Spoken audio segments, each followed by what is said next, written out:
Functional group containing oxygen part first है आपके पास है। उसमें अपन ने एल्कोहल कंप्लीट कर लिया था और फिनॉल स्टार्ट कर लिया था। फिनॉल के अंदर मेथड्स ऑफ प्रिपरेशन को 2 पार्ट के अंदर डिवाइड किया था, in which one is the laboratory method and other is the industrial method. Industrial method में मैंने कुछ मेथड्स आपको पढ़ा दी थी और नेक्स्ट 2 इम्पोर्टेंट मेथड है वो आपके पास है रसिंग प्रोसेस एंड डाउ प्रोसेस। देखिए दोनों को थोड़ा सा अपन अलग अलग याद करेंगे तो याद करने में डिफ़िकल्ट होगा आपको। और दूसरी बात यह है कि इसके अंदर हम जैसे दोनों के रिएक्टेंट सिमिलर, मतलब कौन सा रिएक्टेंट लेंगे, दोनों के अंदर क्या टेम्परेचर कंडीशन होगी, क्या प्रेशर कंडीशन होगी, तो मैं क्या कर रहा हूँ दोनों रिएक्शन को एक साथ मिक्स कर रहा हूँ ताकि आपके याद करने में प्रॉब्लम नहीं हो और आप सेपरेटली इनके टेम्परेचर, प्रेशर एंड कैटलिस्ट हैं उनको भी याद रख सकोगे। दूसरी बात, किस रिएक्शन का कौन सा रिएक्टेंट होगा तो वो भी हमें याद हो जाएगा। तो मैं ये चाह रहा हूँ कि मैं जो रसिंग प्रोसेस है एंड जो डाउ प्रोसेस है उन दोनों को क्या कर रहा हूँ, मैं मिक्स कर रहा हूँ। क्लियर? तो पहले मैं क्या कर रहा हूँ, जर्नल बस ऐसे रिएक्टेंट लेकर के दोनों रिएक्शन को मिक्स करूंगा और बाद में सेपरेट करूंगा कि ये तो रसिंग प्रोसेस था और ये आपके पास क्या है, डाउ प्रोसेस। देखिए सबसे पहले क्या किया अपन ने, एक बार डिफाइन नहीं कर रहे हैं कि कौन सा प्रोसेस पढ़ रहे हैं, ये आपने क्या लिया है, बेंजीन रिंग ले ली। क्लियर? ये बेंजीन, बेंजीन की रिएक्शन करवाई आपने किसके साथ, HCl plus half O2। Clear? Half O2 का मतलब हो गया you have the 1 atom of oxygen. Clear? अब यहाँ पे जो कैटलिस्ट है वो कौन सा है, या तो CuCl2 काम में ले सकते हो आप, क्या काम में ले सकते हो, CuCl2, या फिर FeCl3 काम में ले सकते हो। और टेम्परेचर आपको कितना लेना है, 523 केल्विन लेना है। इन रिएक्टेंट की कंडीशन से देखिए एक H तो आपको कहाँ से मिल जाएगा, बेंजीन से मिल जाएगा, एक H आपके पास ये पड़ा है और एक ऑक्सीजन आपके पास ये है। तो ये 3 component 1H, second H and oxygen मिलके क्या बना देंगे, आपके पास H2O बना देंगे। और यानी कि बेंजीन से क्या अटैच हो जाएगा, Cl, यानी कि आपके पास क्या बनेगा, यहाँ पर क्लोरोबेंजीन बनेगी। क्या बनेगी, क्लोरोबेंजीन, ये Cl, और इसको नाम लिख रहा हूँ मैं क्या, क्लोरोबेंजीन। अब क्या कर रहा हूँ, क्लोरोबेंजीन को मैं 2 पार्ट के अंदर डिवाइड कर रहा हूँ, यानी कि मैं इससे 2 रिएक्शन करवाने जाऊँगा।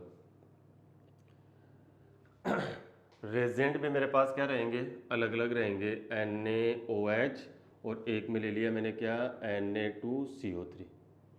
थोड़ा सा अपन मतलब अपने मोड को इस तरह से कर रहे हैं ताकि हमें क्या रह जाए, ये रिएक्शन याद रह जाए, दोनों रिएक्शन, और हम इसके रिएक्टेंट को भी पहचान जाएंगे कि रसिंग का रिएक्टेंट ये है, डाउ प्रोसेस का रिएक्टेंट ये है। देखिए कैटलिस्ट यही काम में लीजिए आप वापस, कौन सा, CuCl2।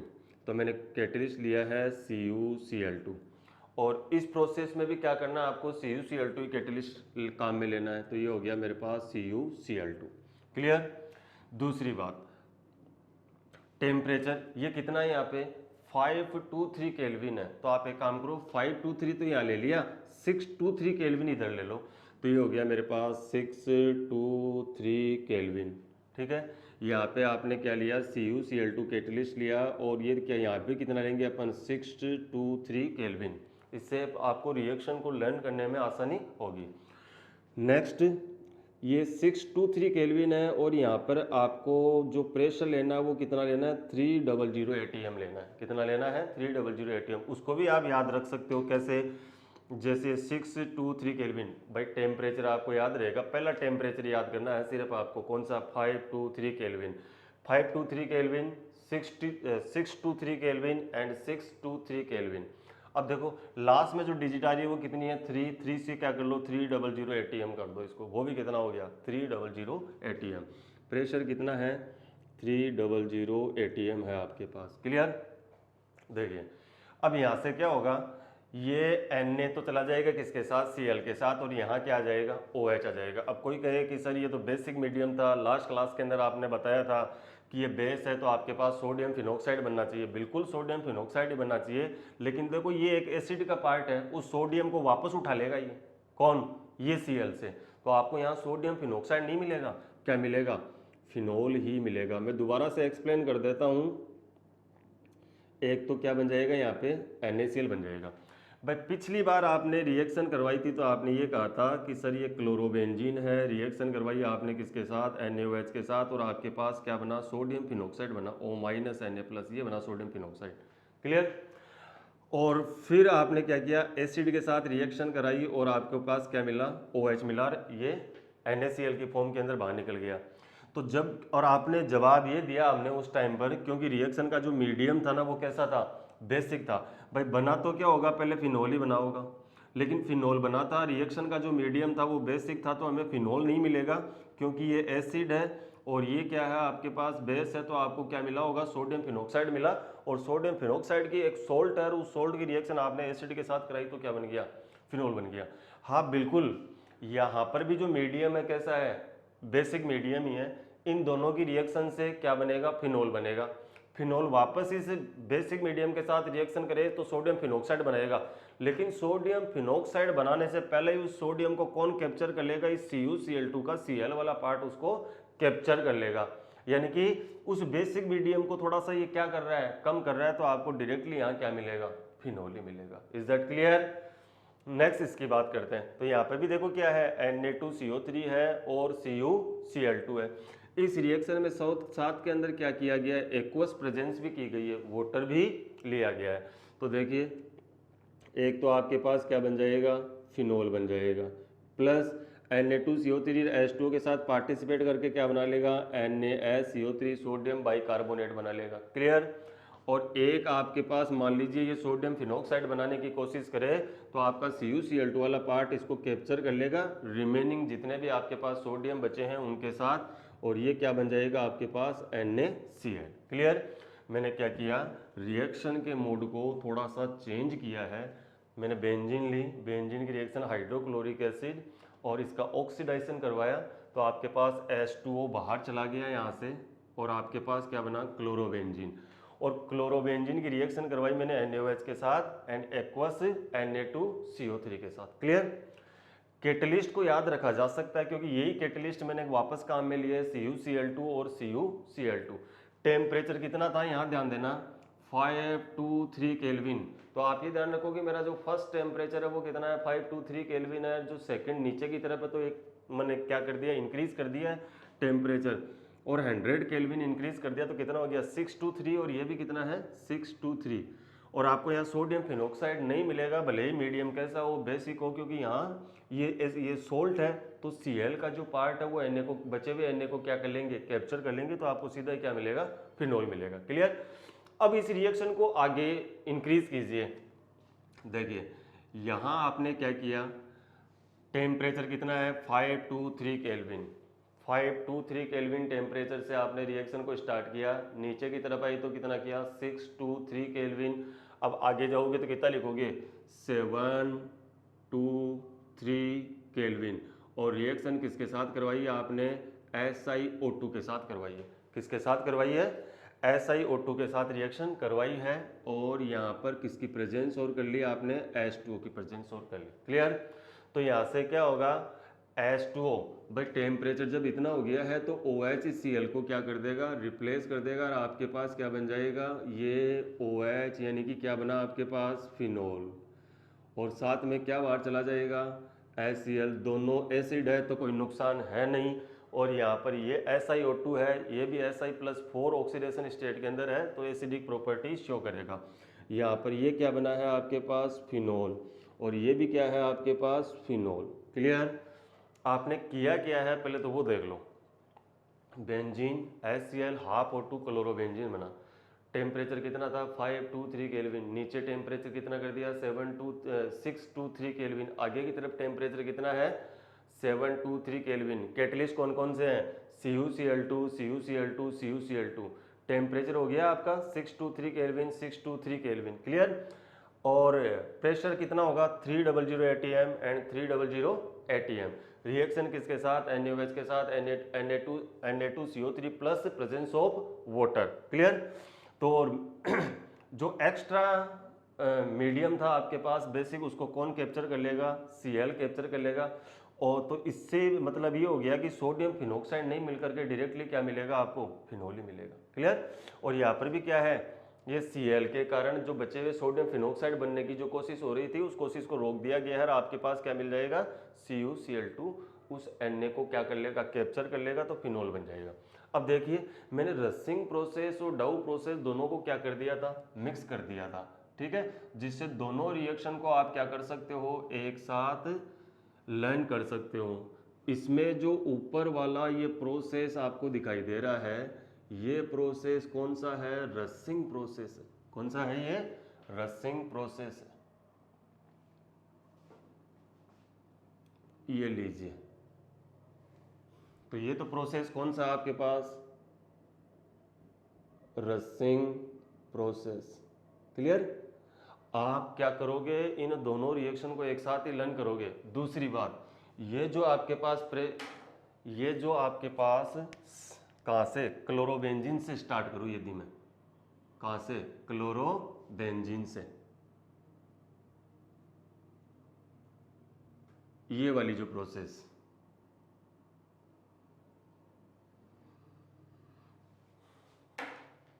यानी कि शायद दिखने में प्रॉब्लम आएगी इस कलर को, तो मैं ऐसा कह रहा हूँ, ये जो प्रोसेस है ये मेरे पास कैसी है, डाउ प्रोसेस है। ये लीजिए, क्लियर।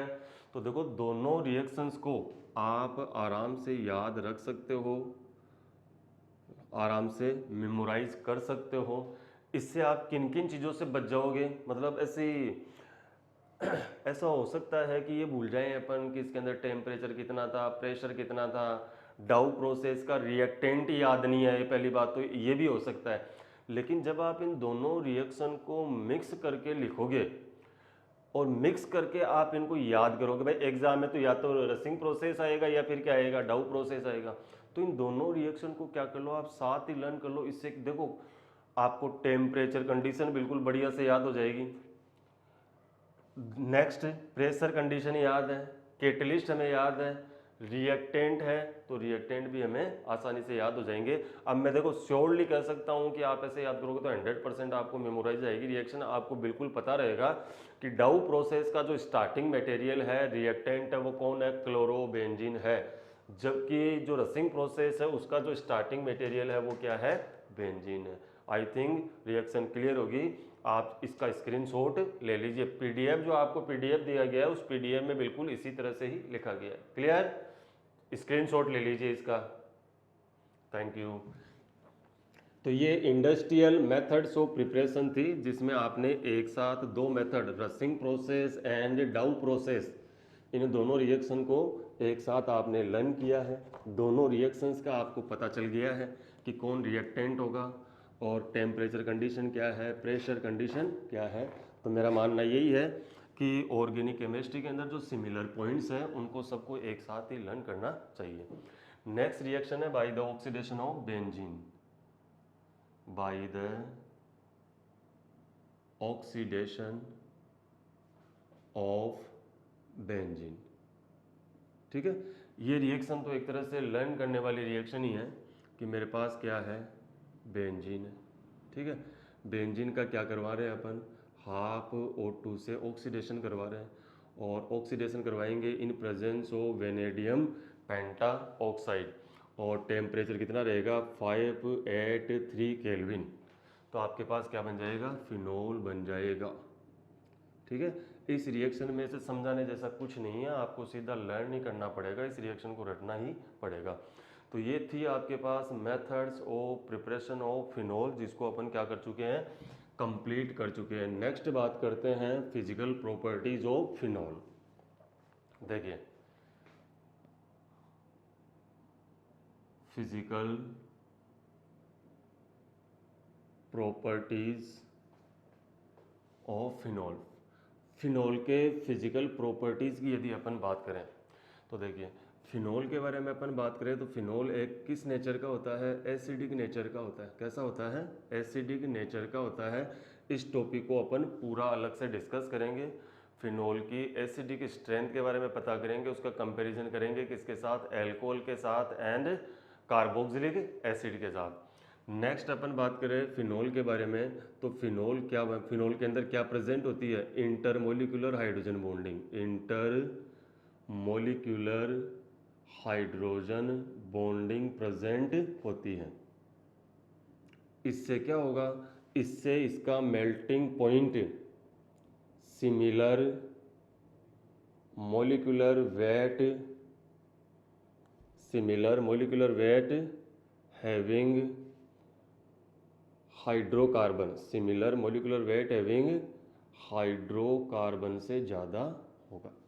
क्या कह रहे हैं अपन, जो फिनोल है, फिनोल के अंदर क्या प्रेजेंट होती है, इंटरमोलिकुलर हाइड्रोजन बॉन्डिंग प्रेजेंट होती है, इसलिए बॉइलिंग पॉइंट की बात करेंगे अपन, फिनोल लिक्विड है, इंटरमोलिकुलर फिनोल के अंदर क्या प्रेजेंट है, इंटरमोलिकुलर हाइड्रोजन बॉन्डिंग, जिससे फिनोल का जो बॉइलिंग पॉइंट है वो similar molecular weight having hydrocarbon से क्या हो जाएगा, ज़्यादा हो जाएगा। जैसे अपन इसकी बात करें तो ये हो गया मेरे पास फिनोल, ये H, और ये नेक्स्ट फिनोल का मॉलिक्यूल आ गया आपके पास, नेक्स्ट ये फिनोल का मॉलिक्यूल आपके पास आ गया। इस तरह से एक फिनोल से दूसरे फिनोल के बीच में कौन सी बॉन्डिंग है, इंटरमोलिकुलर हाइड्रोजन बॉन्डिंग है, जिससे फिनोल के बॉइलिंग पॉइंट की जो वैल्यू है वो similar molecular weight having hydrocarbon से क्या हो चुकी है, ज़्यादा हो चुकी है। Next, it is sparingly soluble, it is sparingly soluble in water but it can form hydrogen bond with water. देखो वाटर के अंदर ये सोल्यूबल तो है, जैसे एल्कोहल की बात करें और फिनोल की बात करें तो एल्कोहल के अंदर एल्काइल ग्रुप था और हमने वहां पे पढ़ा था कि जैसे जैसे एल्काइल ग्रुप का साइज इंक्रीज होता जाएगा वैसे वैसे एल्कोहल की जो सोल्यूबिलिटी है वाटर के अंदर क्या होती जाएगी, डिक्रीज होती जाएगी। अब फिनोल सोल्यूबल तो है H2O के अंदर बट स्प्रिंगली सोल्यूबल है, then compare of alcohol it is less soluble in water due to the, या मैं ऐसा कह सकता हूँ less soluble in water due to larger size of phenyl ring। भाई इसके अंदर बेंजीन की रिंग है उसका साइज क्या हो गया है, ज़्यादा बड़ा हो गया है, जिस वजह से इस वजह से क्या हो गया है, वो स्प्रिंगली सोल्यूबल है, लेस सोल्यूबल है किसके अंदर, वाटर के अंदर। ये बात मैं पहले आप लोगों को बता चुका हूँ कि जो फिनोल है वो कैसे काम करता है, एंटीसेप्टिक एंड डिसइंफेक्टेंट की तरह काम करता है, डिसइंफेक्टेंट की तरह यूज किया जा सकता है। एंटीसेप्टिक का काम करेगा तो आपको फिनोल की कंसंट्रेशन है वो क्या लेनी पड़ेगी, कम लेनी पड़ेगी। डिसइंफेक्टेंट की तरह काम कर रहा है तो उसकी कंसंट्रेशन क्या करनी पड़ेगी, आपको ज़्यादा लेनी पड़ेगी। दूसरी बात, ये पेस्टिसाइड की फॉर्म के अंदर भी काम कर सकता है। ये कैसे काम कर सकता है, पेस्टिसाइड की तरह भी काम कर सकता है। नेक्स्ट, फिनोल को यदि लंबे टाइम तक एयर के अंदर खुला छोड़ दिया जाए तो सेल्फ ऑक्सीडाइज हो जाएगा ये, तो मैं क्या कह सकता हूँ, इट इज सेल्फ ऑक्सीडाइज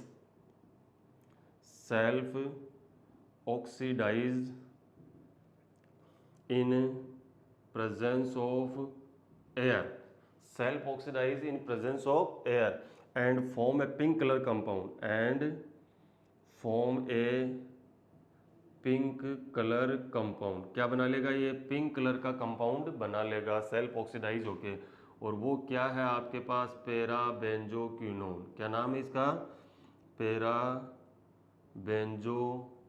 या इसे आप क्या बोल सकते हो, क्विनोन भी बोल सकते हो। ये है आपके पास फिजिकल प्रॉपर्टीज ऑफ फिनोल। देखो एसिडिक नेचर का होता है जिसको अपन अगले टॉपिक में डिस्कस करेंगे। इसमें फिनोल के अंदर क्या होती है, इंटरमोलिकुलर हाइड्रोजन बॉन्डिंग प्रेजेंट होती है जिसकी वजह से इसका जो बॉइलिंग पॉइंट होता है similar molecular weight having hydrocarbon से क्या होगा, ज़्यादा होगा। Next, it is sparingly soluble in water, water के अंदर स्प्रिंगली सोल्यूबल है, लेस सोल्यूबल है due to the larger size of the phenyl ring. Antiseptic की तरह काम में लाया जा सकता है और डिसइंफेक्टेंट की तरह काम में लाया जा सकता है। जो टॉयलेट सोप है उनके अंदर फिनोल का यूज करते हैं, कंसंट्रेशन ऑफ फिनोल उनके अंदर क्या रखते हैं, लेस रखते हैं। और पेस्टिसाइड की तरह काम कर सकता है। और फिनोल है in presence of air self oxidize हो जाएगा और आपको क्या देगा, सेल्फ ऑक्सीडाइज होके पैराबेंजोक्विनोन। जैसे मान लीजिए आपको ऐसा लिख करके दे दिया जाए फिनोल है और साथ में मान लीजिए HNO लिख दे या सिर्फ क्या लिख दे, O2 लिख दे या सिर्फ क्या लिख दे, एयर लिख दे, तो आपको जो प्रोडक्ट बनाना है वो क्या बनाना है, पैराबेंजोक्विनोन बनाना है। पैराबेंजोक्विनोन क्या है, एक रेड कलर का कंपाउंड है। तो ये तो हो गया इसका physical properties. Now we discuss about the acidic nature of phenol which is very very important.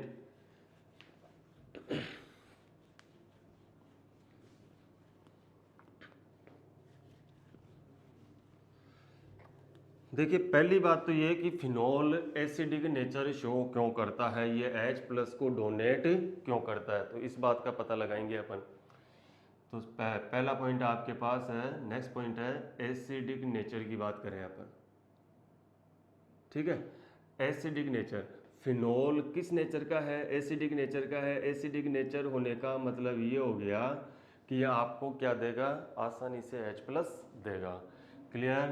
तो जब ये H+ डोनेट कर देता है तो आपके पास क्या बन जाता है, O- और ये H+। ये बेंजीन की रिंग है, ऑक्सीजन है और ऑक्सीजन पे माइनस चार्ज है। क्लियर। तो इसका नाम नेम क्या होगा, फिनोक्साइड। क्या नेम होगा, फिनोक्साइड आयन। अब फिनोक्साइड आयन क्या है, रेजोनेंस स्टेबलाइज है, stabilize by resonance, stabilized by resonance. यानी कि ये फिनोल जब क्या कर देता है, H+ को डोनेट करता है तो क्या बनाता है आपके पास, फिनोक्साइड। और फिनोक्साइड क्या है, रेजोनेंस स्टेबलाइज है। क्यों है, देखिए ये नेगेटिव चार्ज है। देखिए बेंजीन से जुड़े हुए एटम के पास यदि लोन पेयर ऑफ इलेक्ट्रॉन है या फिर नेगेटिव चार्ज है तो वो 100% बेंजीन रिंग के अंदर इन इलेक्ट्रॉन्स को क्या करेगा, डोनेट करेगा। और इस इफेक्ट को क्या बोलते हैं अपन, प्लस एम इफेक्ट। तो मैं ऐसा कह रहा हूं कि ये अब किस इफेक्ट के थ्रू स्टेबल होने जा रहा है, प्लस एम इफेक्ट के थ्रू स्टेबल होने जा रहा है। तो देखो ये बॉन्ड यहाँ चला गया और ये बॉन्ड कहाँ पे, यहाँ पे आ जाएगा।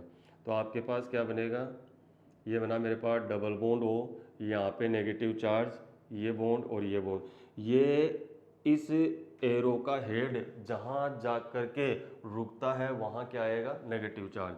अब देखो इस कार्बन और इस कार्बन के बीच में क्या आ जाएगा, नेगेटिव चार्ज आ जाएगा और ये एरो इस कार्बन के ऊपर आ जाएगा तो यहाँ क्या आएगा, नेगेटिव चार्ज। ये negative charge this carbon and this carbon के बीच में क्या हो रहा है, स्टेबलाइज हो रहा है, तो बॉन्ड का फॉर्मेशन हो जाएगा यहाँ पे। तो आपके पास ये बना डबल बॉन्ड O, ये बॉन्ड, ये नेगेटिव चार्ज और ये बॉन्ड यहाँ पे है। ठीक है। अब ये नेगेटिव चार्ज जो इस कार्बन के ऊपर था ये इन दोनों कार्बन के बीच में आ जाएगा और ये आ जाएगा यहाँ पर। तो आपके पास ये क्या बनेगा, नेक्स्ट मेरे पास बन रहा है ये नेगेटिव चार्ज, ये बॉन्ड यहाँ, ये बॉन्ड यहाँ, ये डबल बॉन्ड, ये बॉन्ड और ये बॉन्ड। क्लियर। तो मेरे पास नेक्स्ट जो लास्ट स्पीसीज बनेगी वो ये बनेगी। अब देखिए ये रेजोनेंस लगातार चलता जा रहा है, तो मैं ऐसा कहूँ why the phenol show the acidic property, then you say because after donating the H+ it form the phenoxide ion and which is stabilize through the resonance. जो किसके थ्रू स्टेबलाइज हो रहा है, रेजोनेंस के थ्रू। जरा एक बार alcohol की तरफ ध्यान देना, यहीं अपन कंपैरिजन कर लेते हैं किसके साथ, एल्कोहल के साथ। हालांकि एल्कोहल के साथ कंपैरिजन और कार्बोक्सिलिक एसिड के साथ कंपैरिजन का मैंने अलग टॉपिक रखा है, पर मैं यहीं आपको थोड़ा सा रिमाइंड करवाने जा रहा हूँ। आपके पास क्या था, एल्कोहल था, after losing the H+ it form the alkoxide ion. After losing the H+, alcohol form the alkoxide ion. Clear. It means ये which is not show the resonance. जो एल्कोक्साइड आयन है वो क्या शो नहीं करेगा, resonance show नहीं करेगा।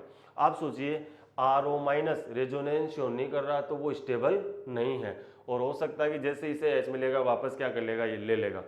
इस वाले केस के अंदर बात करें कि जो फिनोक्साइड आयन बना है वो थ्रू द रेजोनेंस स्टेबलाइज हो रहा है। तो आफ्टर लूजिंग द H+, जो स्पीसीज बन रही है वो स्पीसीज स्टेबल है तो काफ़ी देर तक वो रहेगी रिएक्शन मिक्सचर के अंदर। यानी कि मेरे पास फिनोक्साइड आयन बना और फिनोक्साइड आयन ऐसे रेजोनेंस करता रहेगा, स्टेबलाइज रहेगा, मतलब अवेलेबिलिटी ऑफ दिस H+ काफ़ी देर तक रहेगी आपके पास। मैं एल्कोहल की बात करूं, alcohol after losing the H+ form the alkoxide ion which does not stabilize through the resonance. उसके अंदर कोई कारण नहीं है रेजोनेंस का, तो ये स्पीसीज ज़्यादा देर तक लॉन्ग टाइम तक रिएक्शन मिक्सचर के अंदर रहेगी नहीं। यदि H+ इसको मिलेगा तो वापस ले लेगी H+। क्लियर।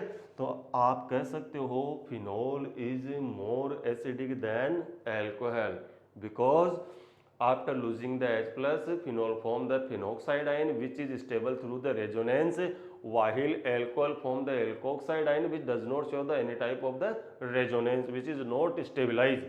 तो फिनोक्साइड आयन ज़्यादा स्टेबल है एल्कोक्साइड आयन के बजाय, तो फिनोक्साइड आयन क्या होगा, ज़्यादा स्टेबल होगा। और आफ्टर लूजिंग द H+, जो स्पीसीज ज़्यादा स्टेबल होती है वही क्या होता है, अच्छा एसिड होता है। तो ये आपके पास अच्छा एसिड है। नेक्स्ट, इसकी एसिडिक स्ट्रेंथ को अफेक्ट करने वाले फैक्टर्स के बारे में अपन बात करेंगे कि वो कौन कौन से फैक्टर हैं जो फिनोल की एसिडिटी को अफेक्ट करते हैं। तो मैं देखो एक कॉमन सी बात कर लेता हूं कि जितने भी मेरे पास एसिड है उनको कौन कौन से फैक्टर अफेक्ट करते हैं। देखिए, एसिडिक स्ट्रेंथ, एसिडिक स्ट्रेंथ की बात करें, acidic strength directly proportional to minus I effect electron gain tendency of electron of bond. किस किस का है, फ्लोरीन का ज़्यादा, फिर क्लोरीन का, ब्रोमीन का और आयोडीन का। बट आई इफेक्ट के बारे में आप लोग जानते हो, it is applicable at the third number atom. भाई थर्ड नंबर के एटम तक ही एप्लीकेबल है, उससे आगे क्या हो जाता है, ये खत्म हो जाता है। नेक्स्ट, माइनस एम इफेक्ट, कौन सा है, minus M effect. Minus M effect का मतलब क्या है, इलेक्ट्रॉन डेंसिटी को थ्रू द रेजोनेंस लेना। यदि माइनस एम इफेक्ट के ऑर्डर की मैं बात करूं तो NO2 का याद रखिए, NO2 के बाद में साइनाइड का, साइनाइड के बाद में किसका याद रखिए, फ्लोरीन का। ठीक है। नेक्स्ट बात करें अपन किसके बारे में, 1/+ इफेक्ट, किसके बारे में बात करेंगे, प्लस आई इफेक्ट, यानी कि माइनस आई ग्रुप एसिडिक स्ट्रेंथ को इंक्रीज करते हैं, माइनस एम इफेक्ट इंक्रीज करते हैं, प्लस आई इफेक्ट क्या करता है, डिक्रीज करता है। प्लस आई इफेक्ट किनका लगता है, एल्काइल ग्रुप का लगता है, किसका लगता है, एल्काइल ग्रुप का। नेक्स्ट बात करूँ मैं किसके बारे में, प्लस एम इफेक्ट, जो भी अभी आपने फिनोल के अंदर देखा था। प्लस एम इफेक्ट के ऑर्डर की मैं बात करूँ तो NH2 का, और उसके बाद में किसका, OH का, OH के बाद में आप किसका नंबर ले लीजिए, OCH3 का नंबर ले लीजिए। अब क्यों बढ़ रहा है उसकी बात कर रहे हैं अपन, ध्यान देना। जैसे मान लीजिए ये फिनोल है आपके पास और यहाँ पे मैंने क्या लगा दिया, NO2 ग्रुप लगा दिया, क्लियर। और ये क्या है आपके पास, ऑक्सीजन और H, NO2 ग्रुप। देखो एल्कोहल के अंदर मैंने जब एसिडिक नेचर पढ़ाया था तो मैंने आपको क्या बताया था कि मेरे पास क्या है, ROH है। एल्कोहल एसिडिक नेचर का क्यों है, क्योंकि वो क्या कर रहा है, H+ को डोनेट कर रहा है। ऐसा क्यों हो रहा है, क्योंकि ये जो ऑक्सीजन है वो ऑक्सीजन एंड हाइड्रोजन बॉन्ड के जो इलेक्ट्रॉन है उनको एक्वायर कर रहा है अपनी तरफ, जिससे H+ को रिलीज करना क्या हो रहा है, आसान हो रहा है।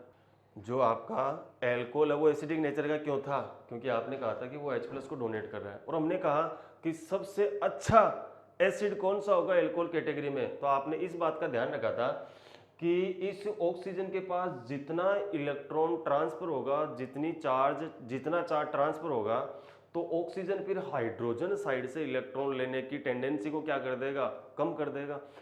Oxygen show the neutrality to gain the electrons of bond pair between this bond, clear. यानी कि मैं ऐसा कहना चाह रहा हूं कि इस ऑक्सीजन पर इलेक्ट्रॉन डेंसिटी क्या हो, कम से कम ट्रांसफर हो, क्लियर। अब ऐसा है कि इस ऑक्सीजन पर जितनी ज्यादा इलेक्ट्रॉन डेंसिटी ट्रांसफर होगी वो इधर से इलेक्ट्रॉन लेने में न्यूट्रलिटी शो करेगा।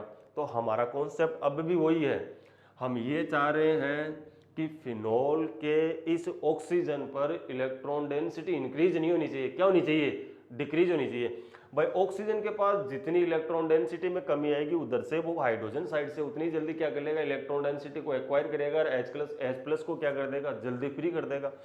अब NO2 ग्रुप को देखिए, NO2 ग्रुप कौन सा इफेक्ट शो कर रहा है, माइनस एम इफेक्ट, और माइनस एम इफेक्ट की वजह से एसिडिक स्ट्रेंथ क्यों इंक्रीज हो रही है। देखिए NO2 क्या है, एक इलेक्ट्रॉन विथड्राइंग ग्रुप है, ठीक है, ये इलेक्ट्रॉन लिया, यानी कि मैं ऐसा कह रहा हूं कि इस बॉन्ड के इलेक्ट्रॉन यहाँ आ जाएंगे और ये यहाँ चले जाएंगे, ये यहाँ आ जाएंगे और ये यहाँ आ जाएंगे, तो फिर ऑक्सीजन क्या करेगा, इस H से ले लेगा, क्लियर। तो माइनस एम इफेक्ट वाले ग्रुप क्या करते हैं, माइनस एम इफेक्ट वाले ग्रुप क्या करते हैं, मतलब जो मेन एटम है आपका जैसे ऑक्सीजन, इस ऑक्सीजन को इलेक्ट्रॉन डिफिशिएंट बनाएंगे, और जैसे ये इलेक्ट्रॉन डिफिशिएंट होगा, इसके पास इलेक्ट्रॉन की कमी होगी, तो ये between the side of hydrogen उस बॉन्ड के इलेक्ट्रॉन जल्दी से जल्दी ले लेगा और H को क्या कर देगा, जल्दी से जल्दी फ्री कर देगा। तो NO2 ग्रुप क्या कर रहा है, देखो इस इलेक्ट्रॉन डेंसिटी को डिक्रीज कर रहा है किस पर, ऑक्सीजन एटम पर थ्रू द रेजोनेंस। इसी का नाम क्या है, माइनस एम इफेक्ट। क्लियर। जैसे एक बात करें अपन किसके बारे में, NH2 के बारे में बात करें कि NH2 क्या कर रहा है ऐसा, या प्लस एम इफेक्ट वाले ये एसिडिक नेचर को कम क्यों कर रहे हैं। तो देखिए ये हो गया मेरे पास OH और ये NH2 के पास क्या है, lone pair of electron. Acidic strength कब इंक्रीज की जाएगी, जब इस ऑक्सीजन पर इलेक्ट्रॉन डेंसिटी क्या की जाएगी, कम की जाएगी। सोचो यदि किसी भी वे से या किसी भी तरीके से ऑक्सीजन पर इलेक्ट्रॉन डेंसिटी क्या कर दी जाए, इंक्रीज कर दी जाए। ऑक्सीजन पर इलेक्ट्रॉन डेंसिटी इंक्रीज होगी तो ऑक्सीजन क्या करेगा, हाइड्रोजन साइड से इलेक्ट्रॉन लेने में, इलेक्ट्रॉन डेंसिटी लेने में क्या करेगा, न्यूट्रलिटी शो करेगा। मतलब अब इस H+ का रिमूवल थोड़ा सा क्या हो गया है, डिफिकल्ट हो गया है, तो इसकी एसिडिक स्ट्रेंथ क्या हो जाएगी, वीक हो जाएगी। प्लस एम इफेक्ट का मतलब क्या है, लोन पेयर ऑफ इलेक्ट्रॉन वो क्या कर रहे हैं डोनेट कर रहे हैं थ्रू द रेजोनेंस। तो देखिए ये लोन पेयर ऑफ इलेक्ट्रॉन आ गए कहाँ पे, यहाँ पे NH2 कौन सा ग्रुप शो कर रहा है, प्लस एम इफेक्ट। तो ये बॉन्ड के इलेक्ट्रॉन किधर आ जाएंगे, यहाँ पे। ये बॉन्ड के इलेक्ट्रॉन किधर आ गए, यहाँ पे आ गए। क्लियर। तो ऑक्सीजन के पास क्या हो रहा है, इलेक्ट्रॉन डेंसिटी इंक्रीज हो रही है। Now this time oxygen show the neutrality to gain the electron of the bonds of OH bond, और यहाँ H+ का रिमूवल जल्दी आसानी से नहीं होगा। अब इसको कंपेयर करने के लिए हम क्या करते हैं, एक ऑर्डर को डिस्कस करते हैं। देखिए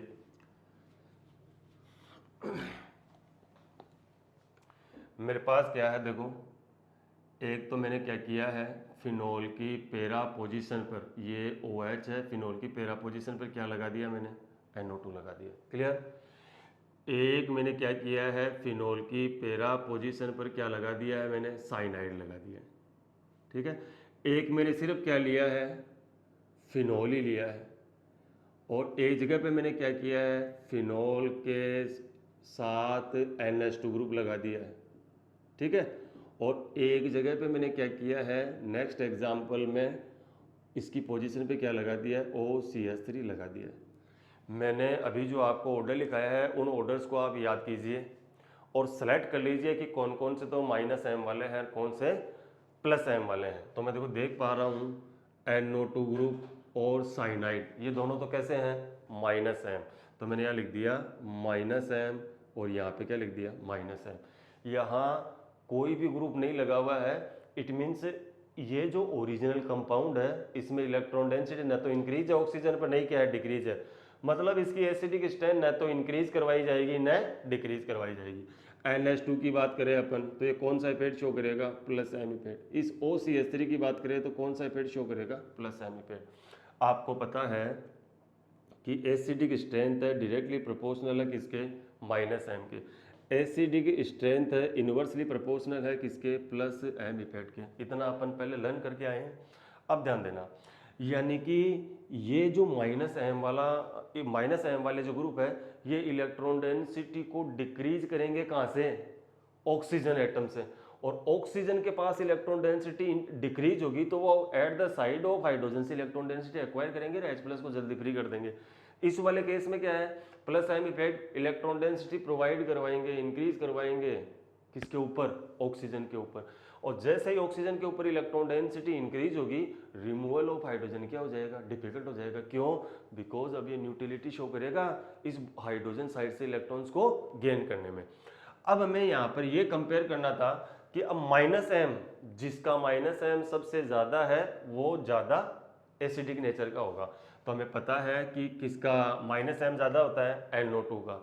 इनको मैं नंबर दे देता हूँ, जैसे मेरे पास ये 1 है, ये 2 है, ये 3rd ग्रुप है, और ये 4th है, और ये 5th नंबर का कंपाउंड है। तो मैं सबसे ज़्यादा हाईएस्ट एसिडिक स्ट्रेंथ की बात करूँ तो कौन है मेरे पास, फर्स्ट के बाद किसका नंबर आएगा, 2nd का। क्लियर। देखो यहाँ एसिडिक स्ट्रेंथ में कमी की जा रही है और यहाँ क्या किया जा रहा था, इंक्रीमेंट किया जा रहा था। 3rd नंबर की स्ट्रक्चर ऐसी है जिसमें ना तो इंक्रीमेंट है न क्या है, डिक्रीमेंट है। इंक्रीमेंट वाले लिख दिया आपने और यहाँ लिखेंगे अपन डिक्रीमेंट वाले, तो मतलब 3rd नंबर किसका आएगा, इस फिनोल का आएगा, क्योंकि इसकी एसिडिक स्ट्रेंथ कम से कम डिक्रीज नहीं हुई है, इनकी क्या हो रही है, डिक्रीज हो रही है।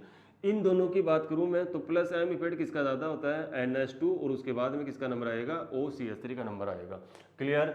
तो मेरे पास नेक्स्ट ग्रुप, सॉरी, यानी कि आपका NH2 ज़्यादा इलेक्ट्रॉन डेंसिटी ट्रांसफर करेगा किसके ऊपर, ऑक्सीजन के ऊपर, यानी कि इसकी एसिडिक स्ट्रेंथ क्या होगी, यहाँ लोवेस्ट होगी। भाई इसने, इस ऑक्सीजन ने इलेक्ट्रॉन डेंसिटी कम ट्रांसफर की है किसके ऊपर, ऑक्सीजन के ऊपर कम ट्रांसफर की है, तो थोड़ा सा क्या करेगा, at the side of hydrogen ये क्या करेगा, गेन करने की कोशिश करेगा। तो अब जो नंबर आएगा वो किसका आएगा, फिफ्थ नंबर का आएगा, और फिफ्थ के बाद में किसका नंबर आ जाएगा, फोर्थ का नंबर आ जाएगा। Is that clear. तो ये हो गया आपका acidic strength order of these compound. अब अपने पास काम इतना ही बचा है कि हमें कंपेयर करना है किसको, कार्बोक्सिलिक एसिड के साथ फिनोल की एसिडिटी को। नाउ उसके बाद अपन मूव करेंगे किधर की तरफ, chemical reaction of phenol. Clear. Thank you and have a nice day.